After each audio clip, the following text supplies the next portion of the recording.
Supplements. All right, so this is a incredibly popular question. I think one that's pretty in high demand. A lot of confusion and misconception out there about supplements and what they do for you. So I'm going to try to make it as easy as possible. Go over the three ones that I believe the most in, the ones that I have exercised the most with, and kind of what they've done for me, how I think they can benefit you. So no particular order, just to be clear. And I do want to state that supplements to me are just that. They're supplements. They're not meant to be something that you feel like you have to take every single day. They kind of, the point of them is to bridge you to your nutrition goals or lack thereof, I suppose. And not something that, like, if you were to go on vacation or you ran out of it or, you didn't have the funds for it, that you feel like you were deteriorating. That's not my thought process of supplements. So, again, just to be clear, no particular order here. Fish oil being the first one. I actually stopped taking fish oil. I think I've done a lot better job in terms of eating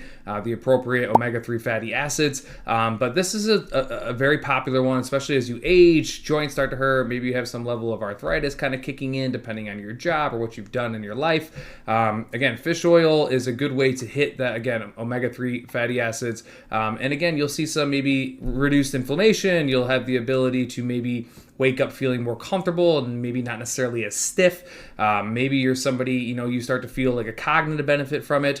There are a lot of benefits to be had via science. All three of these, by the way, I'm going to talk about, including obviously fish oil. The science backs all three of these pretty much 100%. It's just about using them appropriately. So again, I think fish oil is a great one for somebody that maybe does feel stiffness. Maybe you do feel your joints. Maybe you are starting to get up there in age, and maybe you just realize when you start paying attention to it, that omega-3 fatty acids is just something you're not maybe getting or have access to relative to your diet.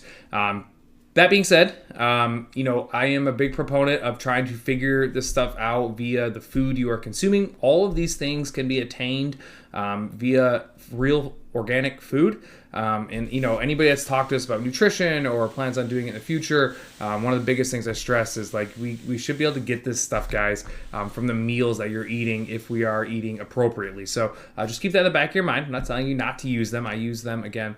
These next two I use, I wouldn't say heavily, but I definitely use them.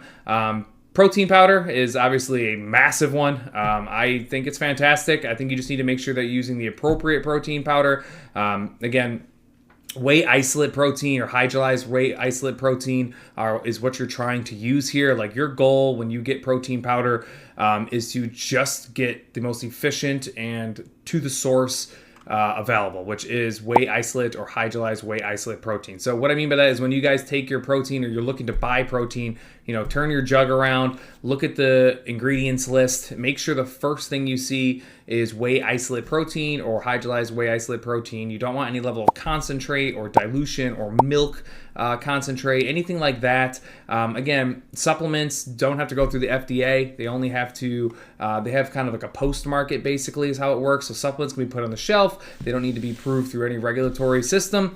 And then afterwards, people will come by kind of in the post-market once they're already on the shelves, and just make sure that the ingredients list and stuff is accurate to what's actually in them. So, it's a really good market for capitalism.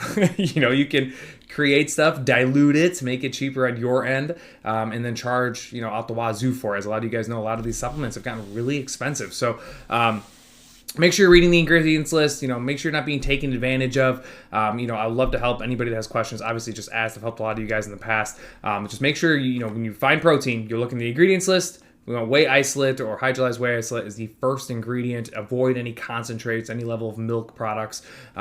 Again, we just want protein. That's all we want. We just want to put some protein in water, maybe put some protein in milk, however you drink it, and just go from there. Now, keep in mind, protein is one of those ones where, like, I really don't love the habit of people feeling like they need to have it every single day. Like that, it's not the point. Like, I have, for example, I have 2 tubs. I bought them at Black Friday in 2024. So we're in May of 2025. They both have 90 servings in them. And I still have half a tub of my second tub. So, there's 180 servings in those 2 tubs. I've had them for however many months that is at this point, 7 months, 8 months, and I still have half a tub. So I probably have like 2 protein shakes a week, and I try to use them only when I know I've been kind of low, or maybe I had poor eating that day for whatever reason, schedule got out of whack or something, or it's 8, 9 o'clock at night, I'm really hungry, or I just know that I can feel it coming on before I go to bed, and I'll pop a protein shake just to hold me over to get me to sleep. So, eat the food. Like, if you guys have the appropriate food, breakfast, lunch, and dinner, your snacks are centered around a protein. You shouldn't find yourself in a place where you feel like you have to have a protein shake every single day. We don't want to be fully dependent on these things. We want to be dependent on our meals. And then the third one is creatine, which is a very popular one recently. It's like a hot word right now. I don't know why. Creatine is fantastic, but I think, just to be very clear, set the record here, like, creatine isn't necessarily helping you the way protein is in terms of muscle building. Creatine is going to help you in your workouts. Think of it as like on the back end of the workouts, the back end of a set. So you're gonna have that little bit extra energy to do 1 or 2 more reps, to make it 1 more round, to maybe give that little bit of a push at the end. And again, that stuff goes a very long way in terms of volume. So, if in 7 workouts, I'm just calling it a week under the assumption you work out every day, the creatine allows you to do 6 extra reps every single day, whereas prior you wouldn't have the energy to do that. Your muscles wouldn't have the conditioning, or I guess the endurance to do so, or the energy, I guess, would be a better way of saying that.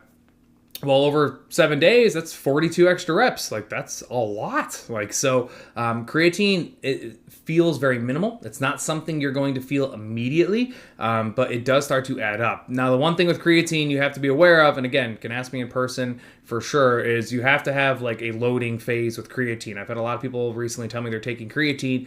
Again, something that your body does produce, something you can get from the food you are eating. But if you are going to start taking creatine, which there's basically no real side effects from it, it's like GI stuff, maybe some bowel movement, probably, if you've never done it before, a little bit of bloating, as you're going to retain a lot of water from creatine.